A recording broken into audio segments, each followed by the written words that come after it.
during the COVID-19 pandemic, scouting system development, as well as a previous games review of strategy, robots, and people. Also, currently during this session is the Georgia FTC kickoff.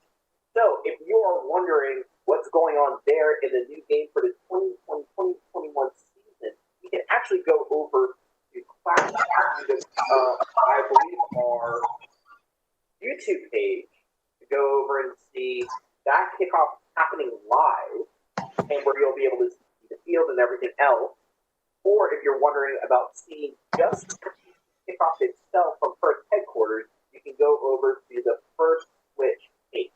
But before we go into this Q&A session, which is starting in 4 minutes, if you have any Q&A questions that you did not ask during the first session or second session for the math, go ahead and place them in the Q&A section on your screen. Also, I want to let you know that chat will be disabled during this session. So if there's anything pertinent that you want us to know, go ahead and put it in the Q&A section. It's going to be a one-way type of relationship. So make sure to get your questions in there before we start. Or if you have questions while we're going through, go ahead and put them in there.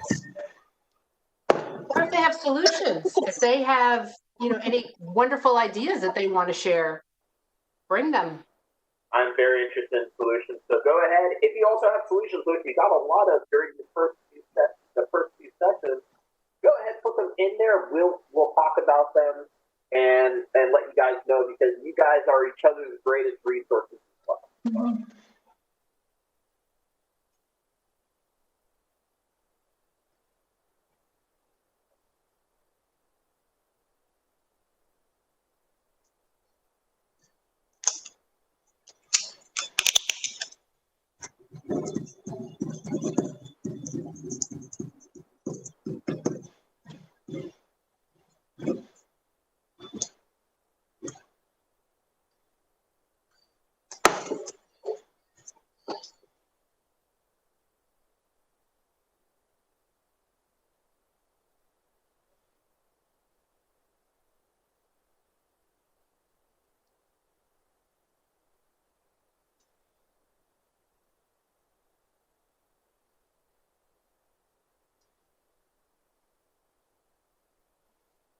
We have 2 more minutes.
Welcome everyone to our Q&A session for FRC.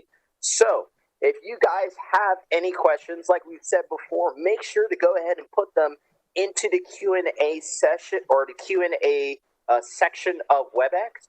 If you are wondering about anything relating to the content that we talked about in this last session, or anything that we may not have covered, make sure to go ahead and put it there. I'm going to go ahead and be reading out the questions to Miss Lisa and Miss Connie, and we'll go ahead and discuss them. Also, if you have suggestions or even some things that other teams can consider as possible notes of wisdom, go ahead and put them there in the Q&A, and we'll go ahead and get them out to everyone. Also, remember, this session is going to be recorded, so make sure that if you guys miss anything, that you go back and look at Georgia First website to go ahead and see what we're doing here. All right. So I am going to go ahead, turn it over to you guys, and when you guys are ready for me to start firing questions, let's go.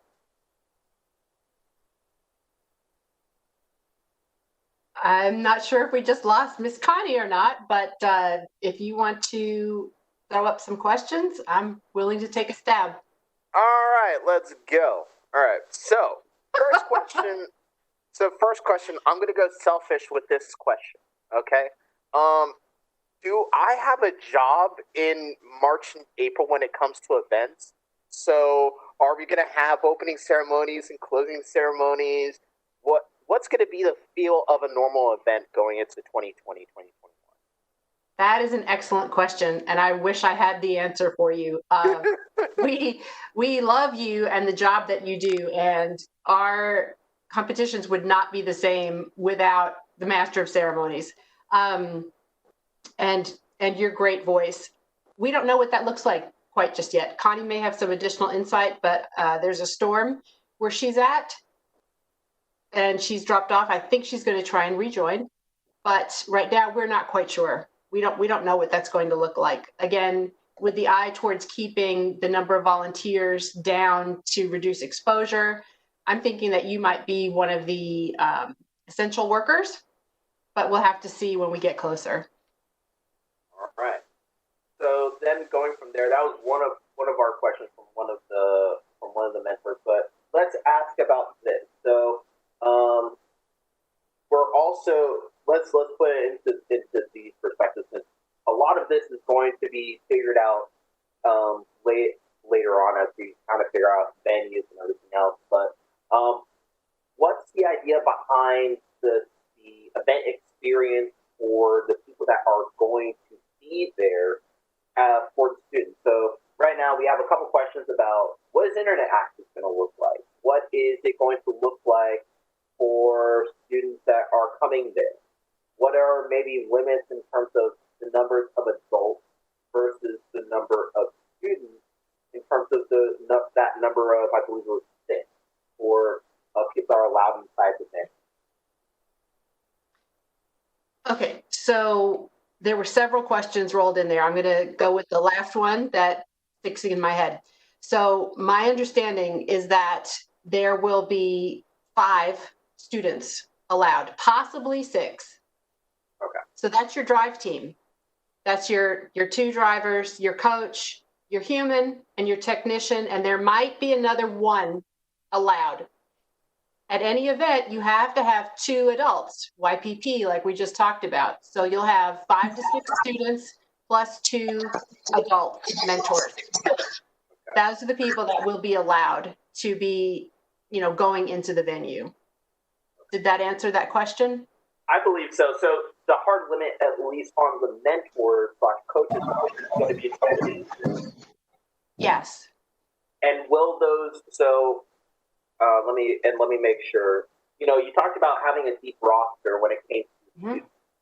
Also, in this case, will that apply with the mentors? So if, let's say, one of those specific coaches can't be there, can it be anyone that's not the official coach on the First Inspired dashboard? Yes, just as always. The 2 lead coaches do not need to be there. It has to be someone who is signed up as a mentor, because we would want them to have had the YPP so that, we know that they're covered and the students are covered. But it can be, a trusted parent. It could be, just somebody else down the chain in the mentoring. But they would, again, have to be registered on the first website and have YPP. But it can be any adults. It has to be an adult, not just a mentor. And I apologize for losing connection, but I think I'm back up again now, if you can still hear me. Yes. So I didn't get the first part of the question, but I'm imagining that it is the restrictions on who can come with the team. And you guys definitely covered that well. So the only caveat to that is if state, federal, and local regulations allow for a larger number of people to gather safely due to COVID-19 restrictions, we will still have an 18-team max one-day event that will never change for this season, but we may be allowed to allow more of your students in, not into the pit area. They may be able to come and we could put up some flat floor seating, but that is the only change, is if those restrictions do change, we may be able to allow more volunteers and a few more of your students to come to the event. Okay. All right. So then, since you're back, Connie, let me ask you this. So one of the questions from our audience was about internet access. So is one of the considerations being put into the venue selection that we're going to have between our Marietta location, Gwinnett location, and Perry location?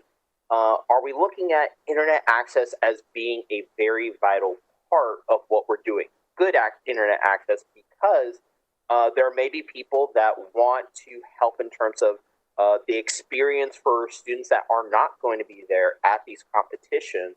So in addition to what we would be doing in terms of webcasting for our students and teams to be able to do things like FaceTime, to be able to webcast if they needed to. What are those types of considerations being made? Absolutely. So very good question. And know that I have the privilege of serving on the FRC restart committee at First Headquarters, if you will, to say, how do we restart FRC?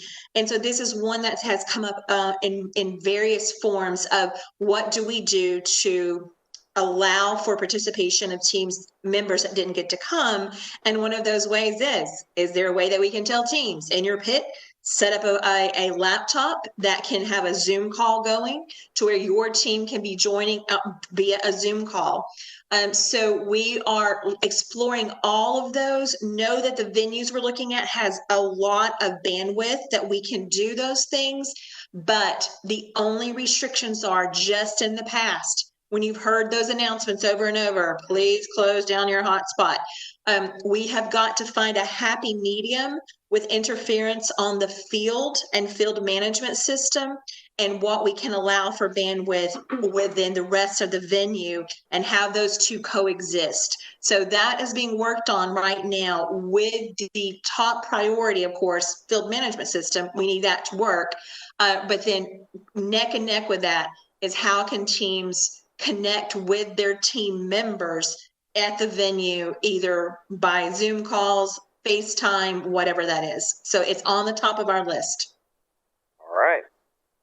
Let's ask another question. So one other question that was submitted earlier was, what's going to happen with the shipping of the kit of parts when it comes to our virtual kickoff?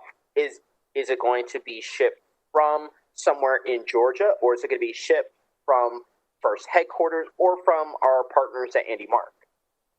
So good question. And I think it's a little of both. Currently, the model is that everything will ship from First Headquarters. It will not come to a holding place in Georgia, because that's just going to add another layer of shipping cost to our budgets that we don't have built in. But currently, it is to come from First Headquarters.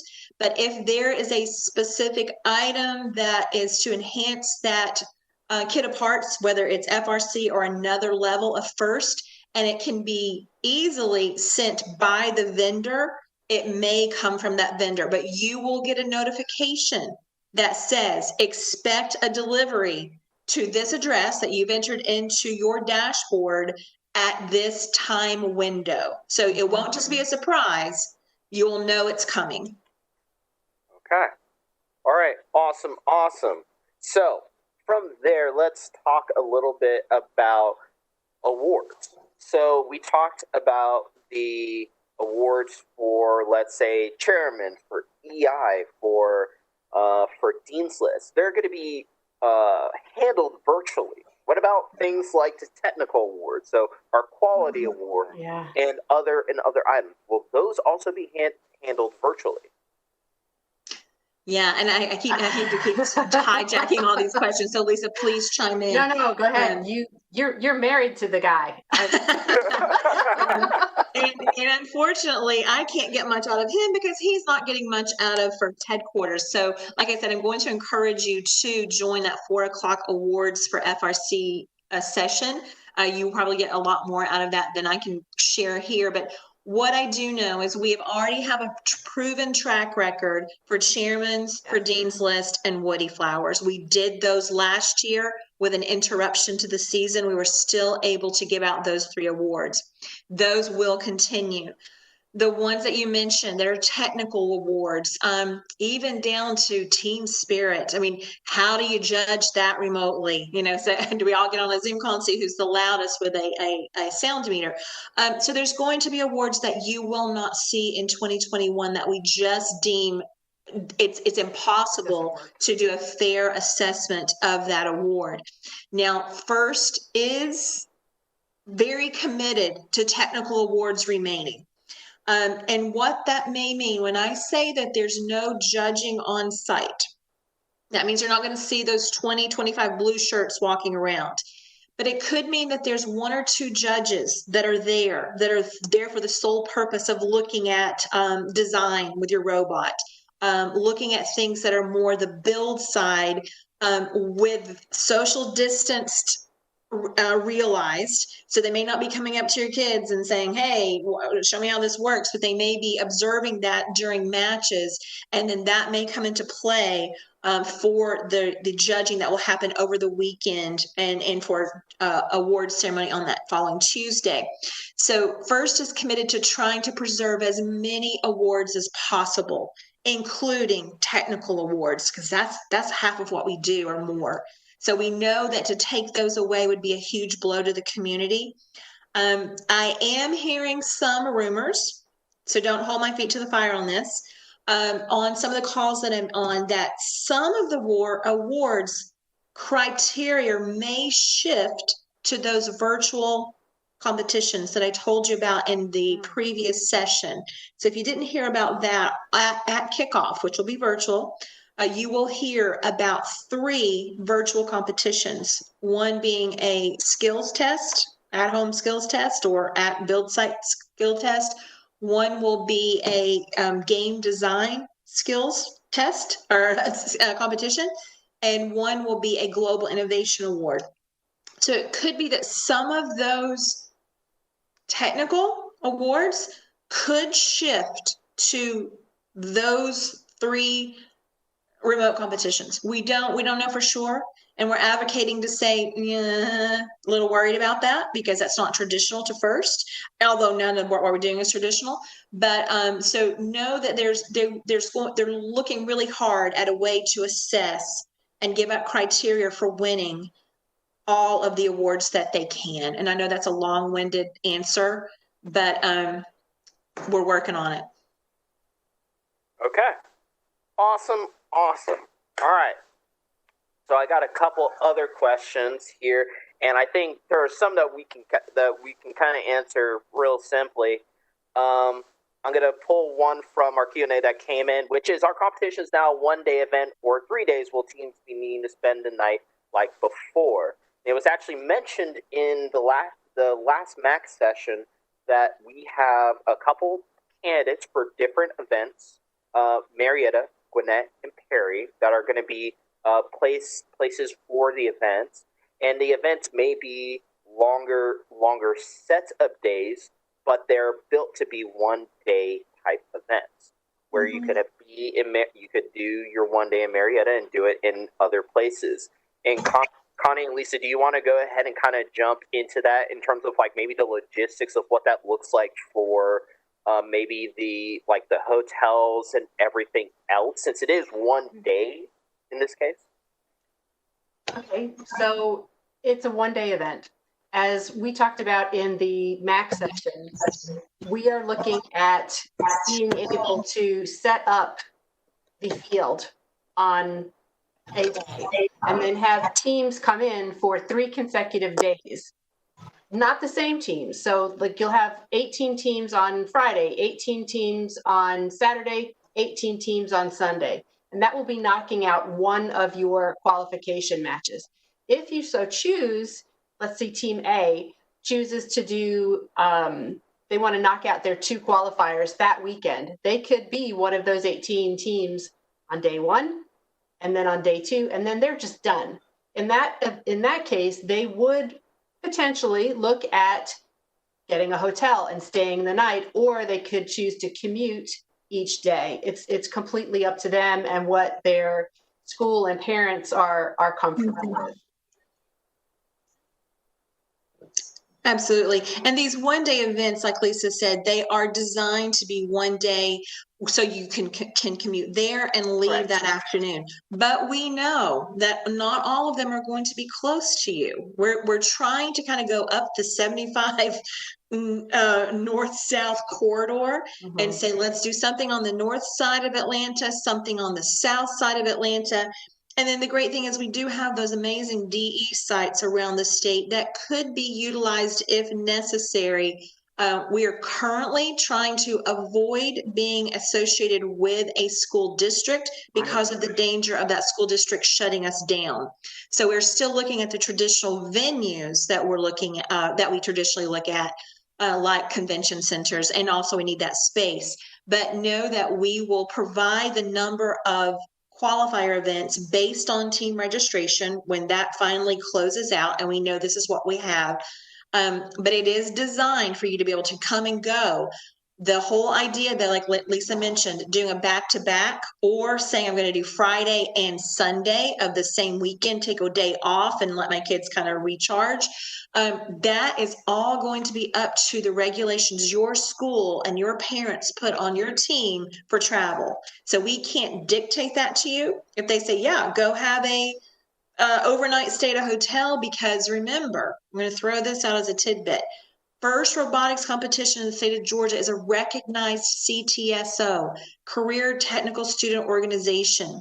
So if you are flying under that flag of a mentor, coach, teacher that is a CTSO advisor, make sure that your administration knows that you're not just considered a club.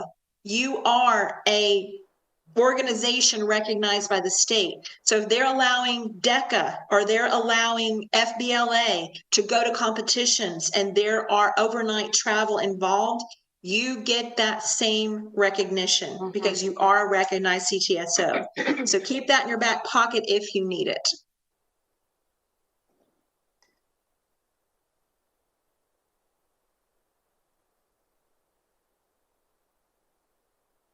I think you're on mute, Kyle. Darn it. I told you guys to keep, I try to double mute myself in case, like, I'm not going to say anything, but I'm also like, just in case. Yeah. That's okay. That's okay.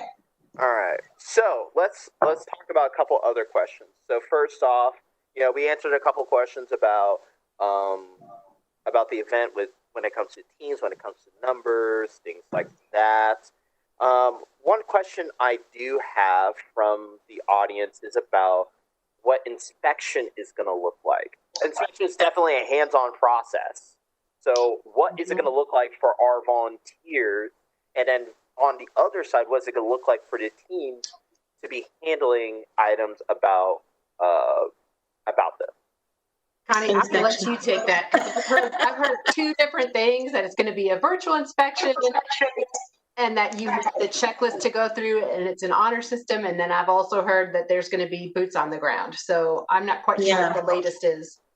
Yeah. So, and I don't have a good definitive answer for this, but just as Lisa alluded to, there is talk that just kind of like when you were putting that robot in a bag and mentors had to sign off that, yes, honor system, we're putting in the bag at 11:59 on the last date that we can do this. So there's talk of a checklist, which is really already created. It's out if there. you look at what are the specifications to build this robot and what is my inspection checklist, but putting the onus, if you will, back on the teams to a greater value and on adults within the teams to say, yes, we looked at item 1. It is clear for inspection regulations, check mark. And having the teams bring that with them or submit early to the inspectors to know that when this team walks through the door, they already have a checklist that's been verified, and we'll do a quick spot check on them and allow them through. It will not substitute for inspectors on site. We will still have inspectors on site.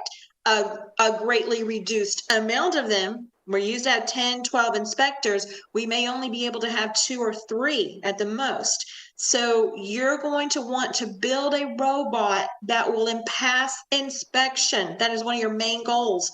If you're modifying, build a robot that will pass inspection. Lisa, I think you want to say something. With bumpers. With bumpers, absolutely. With bumpers, the bane of our existence, with bumpers. Now, here's one thing that we're also hearing thrown away. I don't know the solution to this, so if you have the solution, send it to us so we can pass it up to FRC headquarters. With the quick turnaround, with only 18 teams at an event at the max, and we could have an event that has 14 teams. You're going to be switching bumper colors constantly. So we're looking for a solution. How do we quickly switch bumper colors? Or is there a universal color that's going to be out on that field? So know that they're looking for solutions to that and throwing it out to the community to say, how can we better manage bumpers for the 2021 season, knowing the short turnaround for matches? Because basically you're going to be on the field, you're going to be off, and you're going to be back on the field. It will be that quick for you. You won't have a lot of downtime in your pits. So we're looking for solutions. If you've got those, send them to us. But the short of the long answer, long of the short, whatever that is, there will be inspection because, as we know, safety is paramount, and that's what they're really going to be looking for. You're still going to need to be underweight or at the weight limit or under. I don't know about, here's extra things that, we brought in that we maybe modified. I don't know the answers to those, but I do know that we have Jeff Reese in the state of Georgia that is our head inspector. If there is anyone who will cross a T and dot an I, it is Jeff. And he will get you guys the latest information as soon as it comes from him. And if he doesn't agree with it, he's going to argue on your behalf. So know that you have the best ally in Jeff Reese ever for consideration for inspection. So watch your emails coming out from FRC Peach Press and get on that website to look for updates. Totally agree. Jeff Reese is amazing. Now, let's talk a little bit more about, we have a couple queries for suggestions. So I'm going to I'll give you guys an opportunity to, and then again, I want to encourage y'all in our Q&A section, if there's anything that we're talking about that you have suggestions for, that you have solutions for, put them down there. Definitely. So let me ask you both about this. So, we are in a COVID-19 world right now. We'll be getting out of that world soon. But for the time being, as we go into this next season, what would make sense in terms of possible methodologies for handling things like tools? Maybe like creative suggestions or ideas about cleaning tools. So during team meetings, if they're able to meet in person. Lisa, you want to take this one? Yes. So possibly rotating the different teams. So if you have a sub like a build team, breaking them out into smaller subsections so that not that the tools wouldn't get sanitized, but 12 kids wouldn't all be touching the same set of tools. If you were able to say, okay, electrical, these are your tools. Nobody else is going to touch it but them. Sanitizing everything as you go before and after. For actually, because the robot perimeter is very small. So for people getting their faces in there, again, separating and rotating different teams wearing masks, there's not really a good solution that I can think of because, especially with some of these components, you don't want to get them wet. I don't even know if a misting of Lysol will hurt the robot in any form. I would love to lean on some of the people who are more build focused, who are watching us, that could lend their experience. Lots of hand washing, wearing gloves when you can. Some of the fine motor skills miss out, and then working with some of the bigger power equipment, gloves are not recommended because they can get caught in the machinery and damage your hands. So gloves where you can, hand washing, sterilizing what you can. Anybody else have any awesome suggestions? Because that's a doozy. I mean, the big thing for us, so I work with Team 1002. We actually had Ben Sterling, who works with Georgia First, but he also works with the city of Sandy Springs. He's basically built out 1002's COVID policy, and especially when it comes to tools and other items. A lot of times it's going to be basically daily washing sessions. So in essence, we're quarantining. We'd be quarantining. Dear Lord, I hate that word.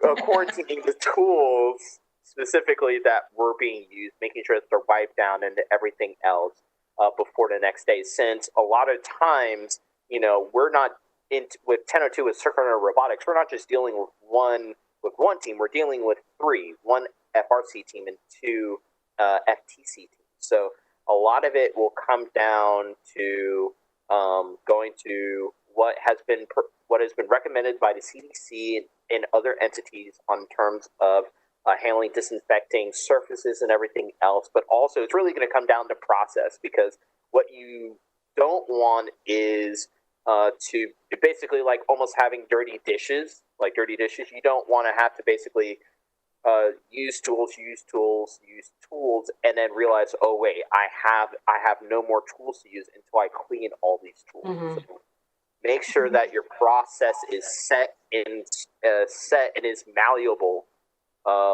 as you're going throughout this season. Mm-hmm.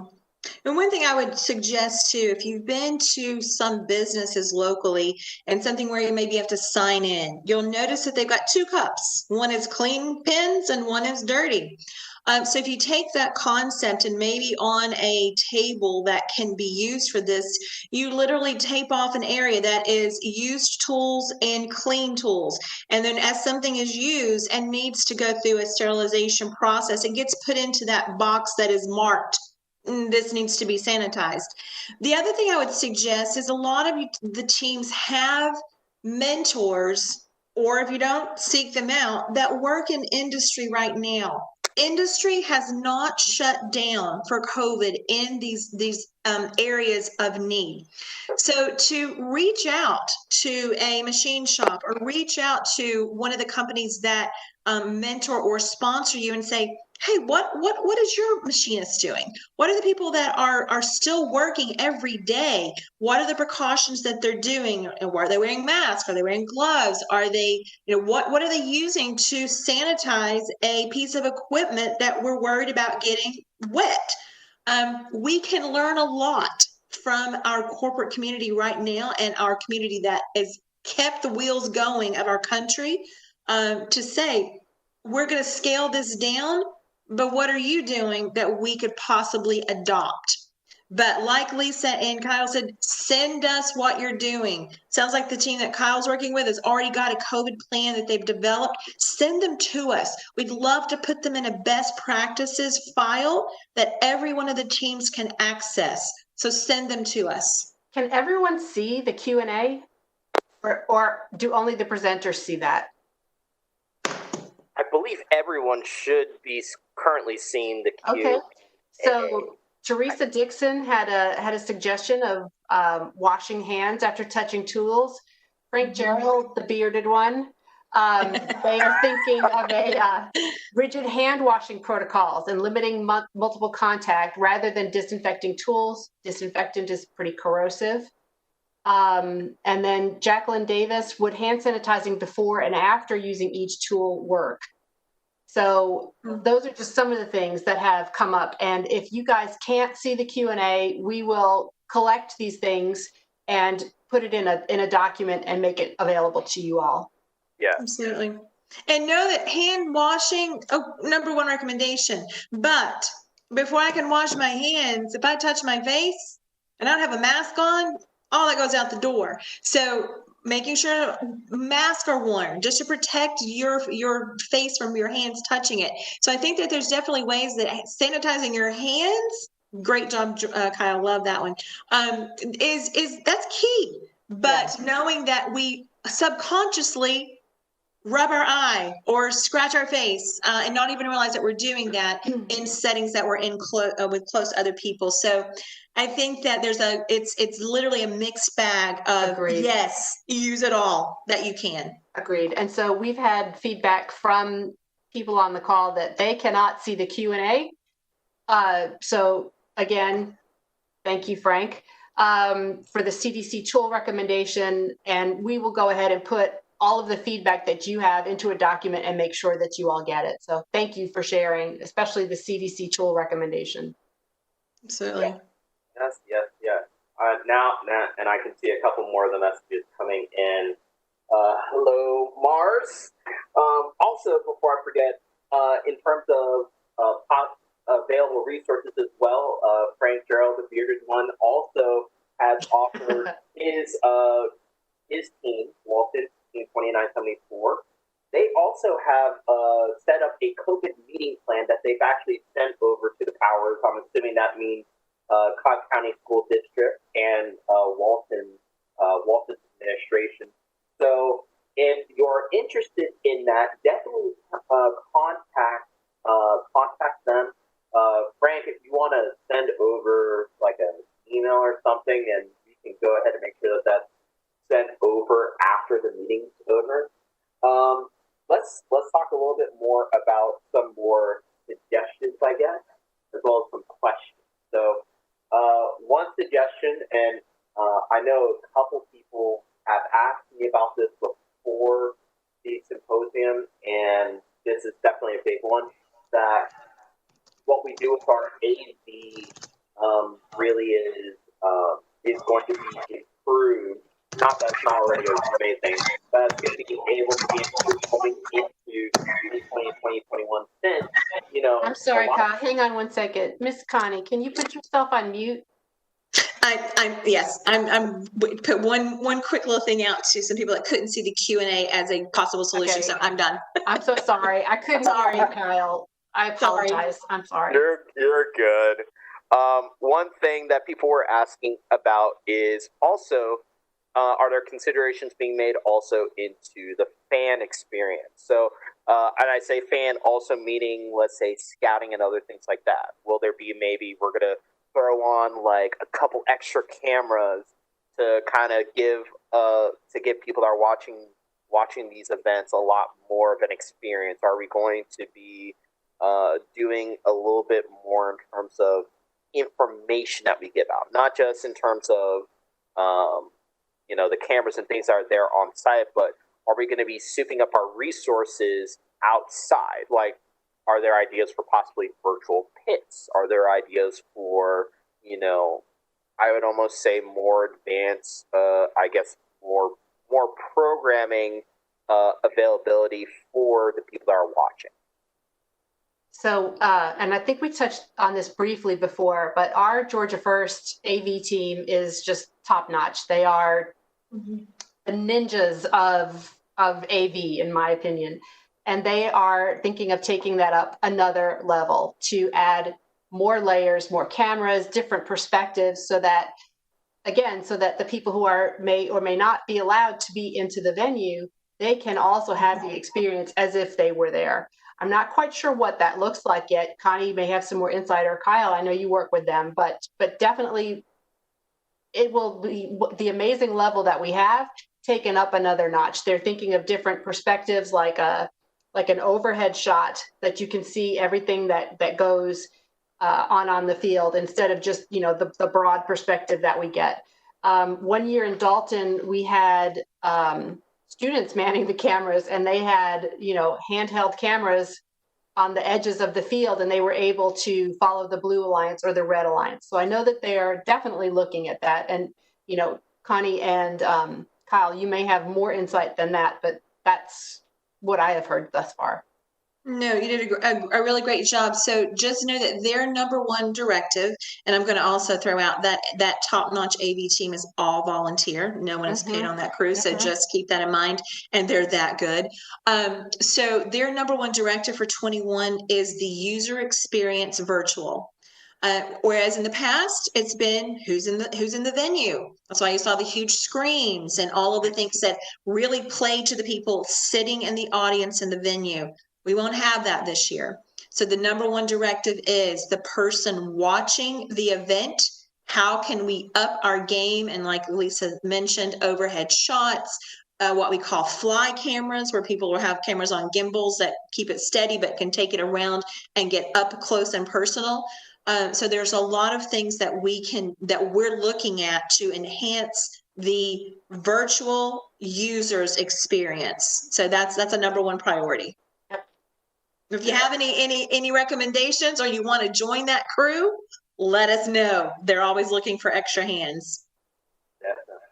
And yeah, the only thing I can say is from talking with Scott Lee, from talking with Matthew Sassoon, from talking with Ben Sterling, a lot of those guys have been helping with making this experience over the last couple of years constantly increasing. There's definitely going to be a big focus on the user experience, especially in terms of how we go about in terms of what does match play look like? What does play-by-play announcing look like? They're working on that from first headquarters as well, from directives from Blair, who's our head MC / loud talking head. So definitely be excited. It's going to be a great experience, especially for scouting as well. I think what we're going to be able to do at Georgia First will also lend to the possibility of more scouting tools to be available as well. All right. So I have a couple more suggestions that I have on here. One thing I did want to mention, because scouting was mentioned, a big thing in part of this season in terms of scouting, I believe personally is one of the biggest things that you can do to gain the greatest competitive advantage at a first competition. And in 2021, it's going to be super important to figure out how your scouting is going to work. But not only that, but figure out how scouting with other teams is going to work. Partnerships are going to be your greatest asset going into this, because we're dealing with a very fragmented landscape for our competition. As much as we're going to be able to pull it in together as Georgia First, it is really going to come down to how teams work together to be able to gather and to disseminate this information out to other people. So start now by looking at your processes of different teams. Work with other mentors that may be on this call. You may not be able to see them in the attendees list, but we have our other forums so that if you're wondering about making possible alliances, working on some things before the season starts, start now. The off-season started. Technically, there was no off-season because we didn't have a full season. But the off-season, my coach always said that off-season starts April or May 1st. So you still have 3 months, 3+ months before kickoff. So take the time now, figure out people that you want to be able to work with, because that's going to help you in your competitive advantage going into the season. This is going to be a marathon. It's not just going to be 4 months now. It's going to be a marathon season. Well said. Very good. Okay, so I'm watching our time right now. One thing, a couple other suggestions that came from the beginning of our MAC session. One thing that someone said is that they paid early for their registration, and they still got a NASA sustaining grant. But it's good advice not to pay early to show you. That's usually a good thing. Mm-hmm. A couple other items that they did mention is, I want to make sure I get everything. We also do not have a bill of materials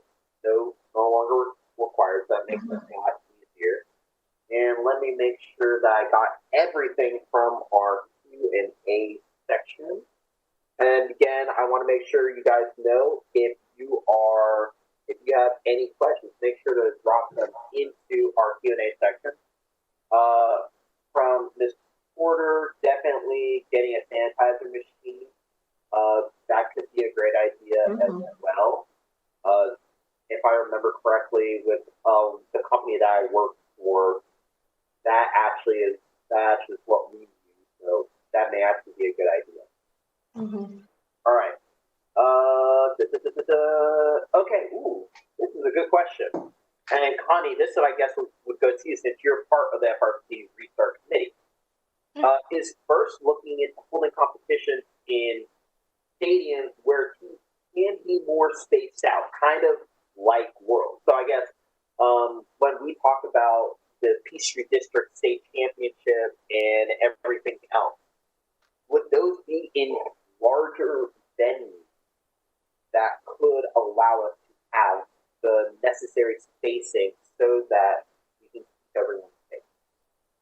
Absolutely. So here in Georgia, we are still looking at the traditional venues that we've had in the past, such as convention centers, where you've been in Dalton or Albany, where we've been in those larger venues, not because we can have more than 18 teams, that won't happen, but because we need that floor space to socially distance every pit.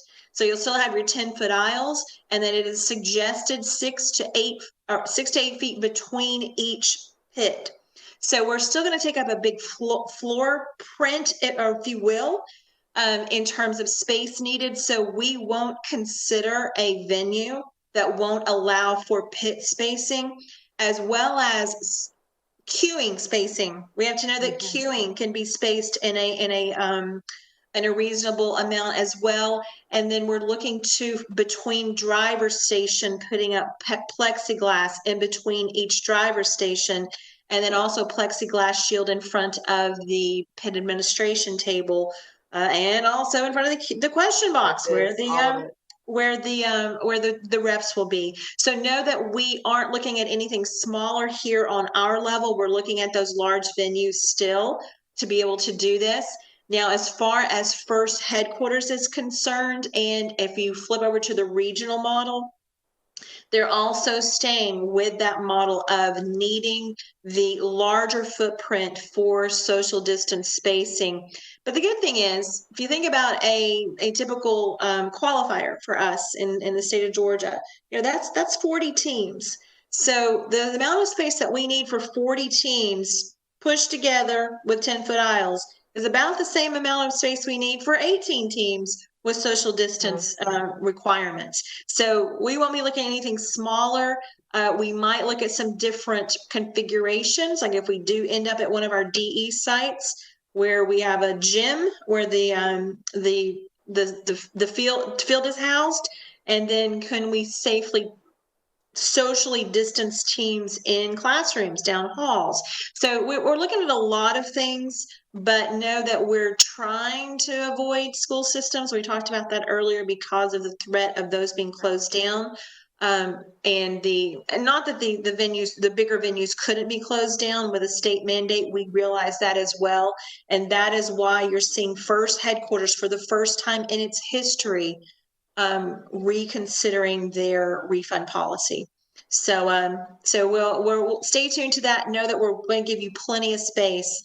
We don't want you to feel like you're on top of each other, because we don't want to feel like we're on top of each other either. So, all right, let me make sure we got all the questions. One other question that came in talked about teams.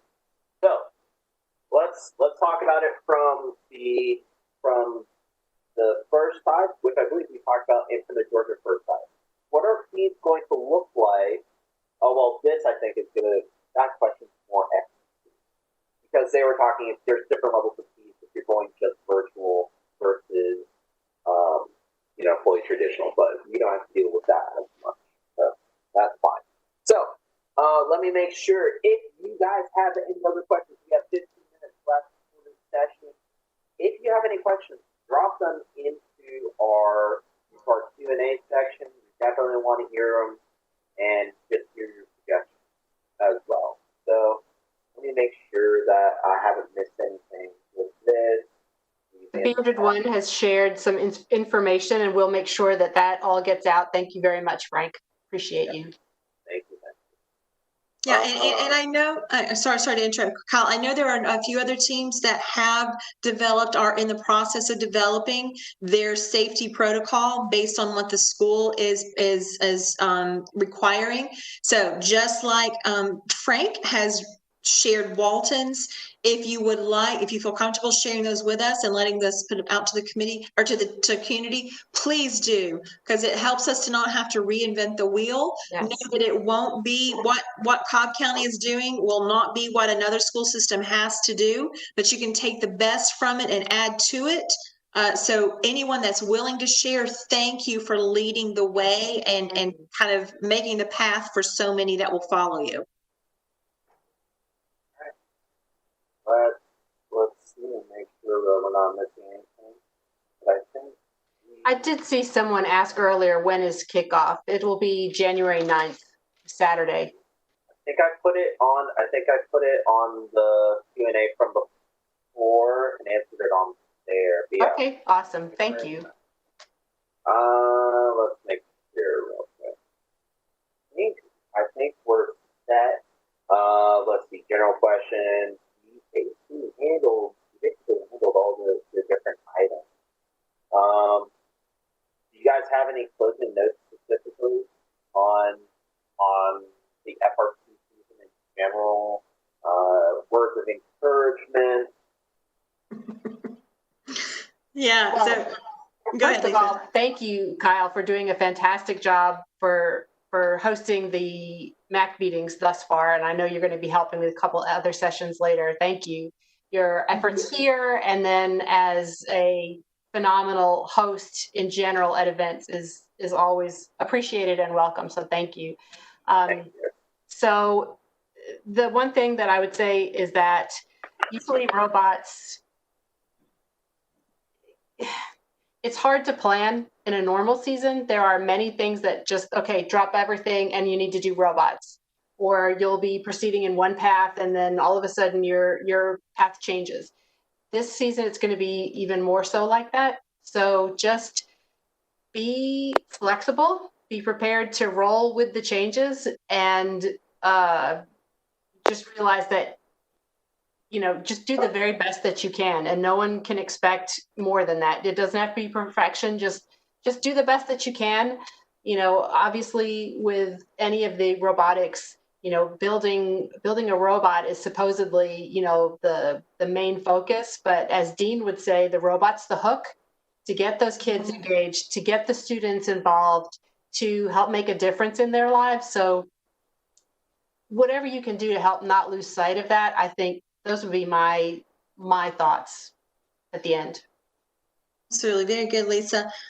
So what I would leave you with some kind of Connieisms for right now is, first of all, know where your team stands right now. What is the current condition? Are you getting support from administration if you're a school-based team? Are you getting support from your parents, whether you're school-based or you're an independent team? Are they saying, we're going to help move this forward if you will help lead us to do that?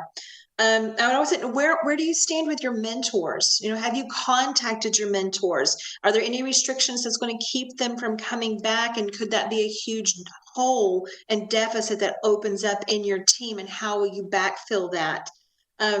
If you're down to 3 or 4 members because your seniors all graduated, what are you doing to build that team back up in a time when you probably can't have club advertising and club meetings for the kids to see what the different offerings are within your school? Get creative. And then when you get creative, share that with us. Let us put it out to the rest of the community, because you may think it's just everyone will think of it, but 9 times out of 10 they didn't. The other thing is your monetary support. Where do you stand with your sponsors right now? And how can you keep your sponsors in a time when COVID is really affecting a lot of companies? Some in the negative, they've had a lot of their workforce go, and some are booming because COVID has opened up opportunities for them that they didn't have before. So is there any shifting you need to do in monetary support? And then the last thing I'll leave you with is contact Georgia First for any needs that you have. And I can't say that enough. Don't let yourself get into a ditch where the weeds start to go over your head before you contact us. Let us get you out of the ditch quickly and get you the help that you need, whether it's mentors, it's sponsors, it's where do we build? How do we keep people engaged? Anything that's a deficit or a problem for your team right now, let us know. We may not know the answers, like Lisa said before, but we can probably find where to go find the answers for you or help you formulate the best answer for the situation. So use your Georgia First leadership. That's what we're here for. We're always here to help prop you up, get you where you need to be. Because we do not want to lose a team for an issue that we could have helped you solve. So thank you for continuing, like I said earlier, your journey with First and saying, I'm going to make sure these kids have an opportunity to participate in First. That's huge. You're their champion. So can keep being that champion. Let us be your champion and support you in the best way we can. So those are my last Connieisms, words of wisdom. Kyle, I don't know if there's anything new has come in. And I do see something from Tom way down in Savannah. Thank you, Tom. So are you. Absolutely. Thank you, guys. And I'll also add one thing that I got to discuss with a couple people. One thing that you guys definitely want to take advantage of. I guess I'll say advantage. One thing that you can take advantage of as well. If you guys are looking for new mentors, right? Big thing that's happening in Georgia is that a lot of classes, a lot of colleges, universities, a lot of them aren't meeting in person. So a lot of these students are at home and everything else. So you have resources, especially when it comes to our colleges and universities, for mentorship opportunity. That's one. Two is definitely, and this came from a talk from my own workplace, especially in the times where we've had the largest recessions or depressions in U.S. history. What has usually happened is new industries and new businesses have been formed that basically change the landscape. I think, we see COVID a lot of times as it's definitely a downer on life, but and that's the best way I can put it. But I think that it's in these times where you can build to not just come out of this stronger, but come out of this a better team. A lot of times, within these times where you are restricted on resources, where you're restricted on time and everything else, you figure out the planning, the processes and everything else that allow you to be more optimized, which will allow you to be a better team going forward. So take this opportunity now, especially, if you can come out of this season in a good spot, I believe we're going to see a lot of stronger Georgia teams out of this season. Well said, Kyle. Very well. Yep. Let me make sure. I don't think we have anything else, and we only have 5 minutes left. So, do we want to go ahead and close out the Q&A session? Yes, we'll go ahead and close it out. Remember, this session will be posted. It will be an audio post because it does not show up our lovely faces on the screen when it is recorded. So you will have it as an audio post, but we will also make sure that any of the resources that you guys have been so gracious in putting into the Q&A, that those are included. Any of the sessions that you attend that did have PowerPoint presentations or shared screens, those will also be posted. Give us about a week or so to get all of that done and all of those links up on the website. But our commitment is to you that you can either share with the rest of your team or a team that didn't get to attend, or you can just go back and review and say, oh yeah, that's what they said. But remember, contact us. We're here to support you. You're the main reason that we're here. So make sure we know where we can help you. Absolutely. Thank you, Kyle, and thank you, Lisa, for an Thank you, amazing Connie. session. Thank you, guys. And also, I want to remind everyone that this symposium's not over. We still have Oh my gosh, happening so for the much. rest. Yes. So especially when we've talked about in this session where it talks about when we talked about robot inspection, where we talked about all the things about FRC awards and judging and everything else, make sure to check your email for a link to the rest of the session links that are happening in our session schedule that's happening today and tomorrow. So from all of us here with Georgia First, we want to say thank you guys so much. Hope you guys enjoy the rest of the symposium and have a wonderful weekend. Okay, thank you. Thanks, everyone.